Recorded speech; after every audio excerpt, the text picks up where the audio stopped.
खरगोन जिले की महेश्वर तहसील के ग्राम चोली के 20 वर्षीय युवक पीयूष लखन कर्मा ने दूसरा national cultural Pythian game camp Bengaluru में स्वर्ण पदक जीतकर गांव और जिले का नाम रोशन किया है।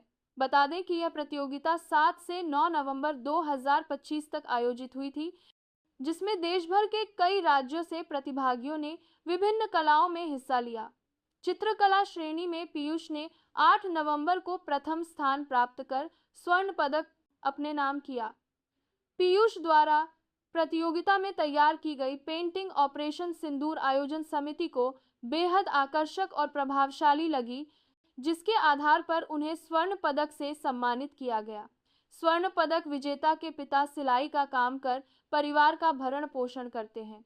बेटे की उपलब्धि पर माता पिता भावुक हो उठे। गृह ग्राम चोली पहुंचने पर ग्रामीणों और युवाओं ने पीयूष का उत्साहपूर्वक स्वागत किया। पीयूष ने अपनी सफलता का श्रेय माता पिता को देते हुए कहा कि उनके आशीर्वाद और समर्थन से ही वह इस मुकाम तक पहुंच सके। स्वर्ण पदक की खबर फैलते ही बधाई देने वालों की भीड़ उनके घर पर उमड़ पड़ी। संवाददाता लखन ठाकुर की रिपोर्ट। कैसा लग रहा है आपको? गोल्ड मेडल मिला है मध्य प्रदेश तरफ से।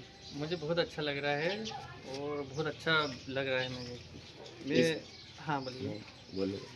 तो मैंने क्या है कि बेंगलोर में पार्टिसिपेट किया था, तो जिसमें 20 राज्यों की टीमें आई थी, केरला, तेलंगाना और राजस्थान, गुजरात, महाराष्ट्र, जिनमें सभी प्रकार की एक्टिविटियाँ थी। जिसमें मेरा एक ड्राइंग कंपटीशन था जिसमें मैंने पार्टिसिपेट किया और पार्टिसिपेट में मैंने फर्स्ट और सेकंड, थर्ड, जिसमें मैं फर्स्ट में मेरे को इनाम मिला और जिसमें गोल्ड मेडल मिला और एक सर्टिफिकेट मिला और उसमें मैं एक विनर रहा। इसका श्रेय आप जो गोल्ड मेडल एक हम ग्रामवासियों के लिए बड़ा गर्व की बात है, तो इसका श्रेय आप किसको देना चाहोगे? इसका श्रेय मम्मी पापा भी हैं। ठीक है, पापा को। कैसा लग रहा है आप लोगों को?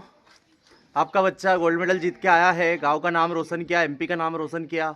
हम तो उसके उज्जवल भविष्य की कामना करते हैं और आगे भी ये पदक जीतता रहे और देश का नाम रोशन करता रहे। अपने एमपी का तो ऐसे कर दिया है उसने, बाकी गांव का नाम भी रोशन किया है।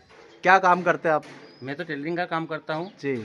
और विकट परिस्थितियों में इन बच्चों को पढ़ाने में बहुत दिक्कतें आई। बाकी इस बच्चे को ठीक ढंग से परवरिश अगर होती तो ये कुछ और आगे बढ़ता। गांव की बात कैसा लग रहा है आप लोगों को, गांव ग्रामीणों को? देखो, वास्तव में हमारे गांव जो चोली गांव है, कहीं ना कहीं बहुत अध्यात्म की दृष्टि से, सांस्कृतिक दृष्टि से तो महान है ही, लेकिन अब एक कला की दृष्टि से भी महान बनने जा रहा है।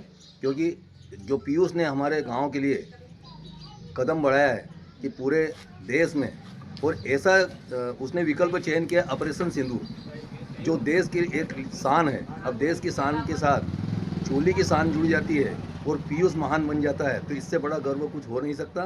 क्योंकि हमारे गांव की आन बान शान आज की तारीख में है तो पीयूष कर्मा है। गवर्नमेंट, एमपी गवर्नमेंट से क्या अपेक्षित है आप? क्या सहायता होना चाहिए इस बच्चे की? एमपी गवर्नमेंट से अपेक्षा ये है कि वास्तव में ऐसे जो कर्मवीर लोग होते हैं, इनको आगे बढ़ाने का सहयोग करना चाहिए।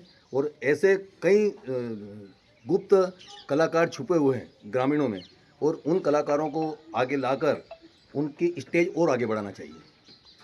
जी।